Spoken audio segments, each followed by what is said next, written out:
Before we hop into today's video, girl, I want to give a big thank you to Ana Luisa for sponsoring today's video. I can't believe I'm saying that, but here we are. If you've never heard of them, the first two words that come to mind to describe them is luxury and affordable. Their quality is top tier, including their pieces being tarnish resistant and long lasting. You could choose from earrings, necklaces, bracelets, and more. You don't have to break the bank, and you don't have to keep up with the Joneses to look good. Not only that, but they offer a fully covered 2-year warranty on their online purchases. So if something happens, they got you. My husband chose these two pieces for me to wear called Willow and Ash Double Right. Ana Luisa will make sure you still have some cushion to spoil yourself some more for the holidays. They're having a huge holiday and Black Friday sale, and you don't want to miss out on it. Ana Luisa's designs begin at just $39. You can't beat that. Click the link in my description box and use my code if something catches your eye. Now, let's get into this chat, sis.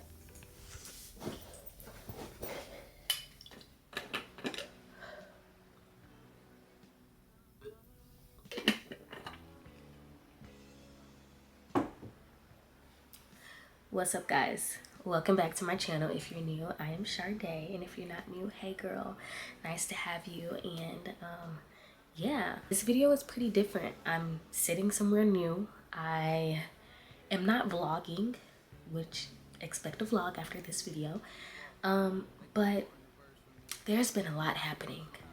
November has came in. November had its bows up. Let me just say that. Like, it was ready to fight. You know, and I ain't gonna lie, I don't know if I was ready for that. But we're gonna jump into all of that. We're gonna have a conversation, me and you, face to face. Like, let's have some girl talk. Let me just update you guys, and we just need to talk, okay? Now let's go ahead and just jump into what's been happening. But when I say November literally came to try to take your girl out, I really feel that. And I was unprepared. And it really makes you think, how often do we live life unprepared? How often do we live life just casually going about our day, thinking that we just have chance after chance, thinking that tomorrow automatically exists, thinking that all is well. And in that moment, you might feel that all is well. But in reality, that can change. But in 2.5 seconds, it can go from good to bad, from better to worse, you know? And so I was just like, dang, Sharde. In a very long time, I have not been able to say that this has been a hard month for me or a hard time, but it has. And I don't get on here and I don't really open up and share my business like that. But I feel that transparency and authenticity is what unlocks a new level of, one, growth in you, but people are able to relate to you. Social media has enough of people who want to look like they have it all together, that they're just doing it all and that they have it all, and they may have it all. They might be doing it all, but baby, I don't have it all and I'm not Superwoman, so I'm not doing it all. Let's just start. I don't have a script for this. I don't have notes. I'm not going to take notes. You might see me looking up because I'm also looking at my phone too. But when I say I'm showing up, just being honest, I am showing up as that. I don't have a notepad for y'all. I don't have anything written down, typed, nothing. Today is November 21st, I think. And I don't even remember the days, to be honest. But what I can say so far, November has brought grief. November has brought kind of survival mode. Not like the type of survival mode if you're a parent, the survival mode that you're in those first 3 months where you literally are just like, you're here. But no, like every day it's been like waking up and you don't know if you're gonna have to hold your breath or hold your tongue. But I can start with my daughter having RSV. She had RSV about 2 weeks ago, maybe 3, and that was such a hard time. I don't like to see my baby down. Like, she rarely gets sick, and that is the most sick that I had ever seen her. And I heard of RSV. I did my very best when she was born last year to keep her from that. I was just like, dang, Sharde, like, she's older now, but did you not have that same amount of precaution that you did when she was first born? But I can't blame myself for catching RSV. Any kid can catch it. Any child, multiple kids have caught it. And I'm just grateful that her case was not that severe, because she was down. She was down bad. That right there, I was just like, oh my gosh. And before that, it was just some things going on at work that I can't really get into. But what I have been learning is that as women, we are naturally emotional thinkers. We don't always tend to think logically. And that's not all women.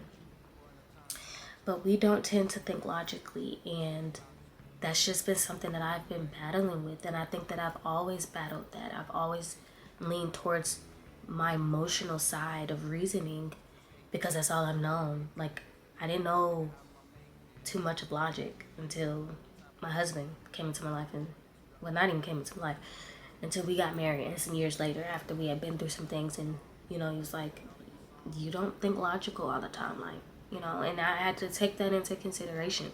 What happened at work, my emotional side was just at an all-time high. Not everything is meant to harm you.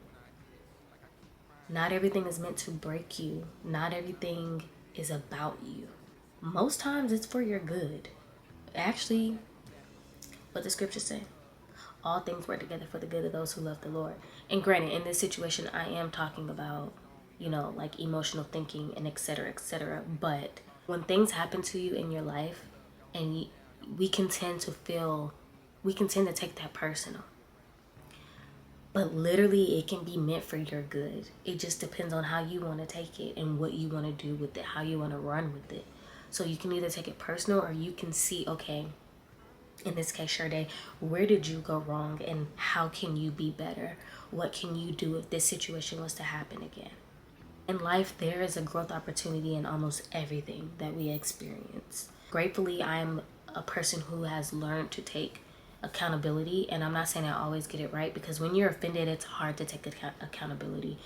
It is so easy to think about yourself and not taking yourself out of the equation. We're looking outer, but not inner. What has been going on just in November has just been like, come on, what else do you have for me? Because I'm ready for you to be over. But why do we rush the process, y'all? Why do we rush the process when it's uncomfortable and when we've just been like, I want to break? Why rush the process and not just, instead, let's just sit here and be like, nah, I'm going to feel it. I'm going to feel it so that I can get whatever I can out of it. I'm going to feel it so that I can make sure that I do my very best to not make the same decision and mistake. I'm going to feel it so that I can be better. I'm going to feel it so that nobody else has to get hurt by the same mistake that I've made. I've seen it. I know what it looks like. I know what I did. Now, let's not do it again. Let's just kind of talk about grief too. I've mentioned this probably 1 or 2 times in my videos, but I've been in therapy since maybe 3 months after I had my daughter, 2 months. And therapy is like, we all hear it, at least within, the African American community, the Black community. It can be seen as red flag. You're in therapy. Whoa there. Red flag. Calm down. You don't need them. You don't need to pay anybody to tell you about something that you can go figure out on your own. No, I need them. I need my therapist. Going to therapy has worked for my good in different ways. But grief, I've experienced grief closely 3 times in my life, but not lately. And every day I think about losing somebody that I'm so close to, and it's just like, I don't know if I can handle that. And it gets to the point where it's like, I don't even want to be close to anybody else in my life because I don't want to lose them. But you can't allow grief to isolate you from community and relationships, because we all need it. That's what we were created for. So I can't just not meet new people, and if we click, we click, we rock, and that's what it is. Everybody is gonna die at some point. You know, death is the inevitable, and that's not to knock that it's hard, because grief is hard. I don't want to think about it, and then, you know, I don't want to think about what's going on. Though I feel it, I just don't want to think about it. And I don't think I've never experienced death on this level of not being able to have closure, not being able to still be in relationship with the person that passed away. And so I understand, and I can echo the same sentiments. I will never be able to reach out to her. I will never be able to hear her voice again. I will never be able to have a conversation with her. I will never be able to ask the questions that I want to know. And that sucks. I say this to say, no matter what has happened, first let me preface by saying this. Do not allow death, do not allow sensitive times in your life or another person's life to cause you to be naive, okay? If it is a situation where you and another person are no longer on speaking terms, even if it did not end well, sometimes that is okay. Just make sure that you have done your due diligence, that you have reached out if that is what you felt led to do. Make sure that, you know, you've just crossed your I's and dotted your T's. And whether that person is receptive or not, you've done your job. But do not allow sensitive moments in your life to cause you to be naive. No, sometimes you need to leave them people where they're at. And that is something that I have struggled with, okay? I don't know, or I have not known how to leave people where they are and to keep them at an arm's distance. And sometimes not even at arm's length. It is you out the picture. I was notorious for taking on people's problems, walking in, oh, it's my fault, so that the other person or the other people could feel better. When I know that how I felt, my emotions were valid. And no, you did do something and it was wrong. But because I don't want us to be beefing, or I don't want this situation to be uncomfortable, I'll take it. That's something that I've been notorious for, right? I remember I texted her, the last text message I sent her, I told her I missed her, and her response was so arrogant. And I did not respond back, and I had not talked to her since. And it's just like, is it really that serious?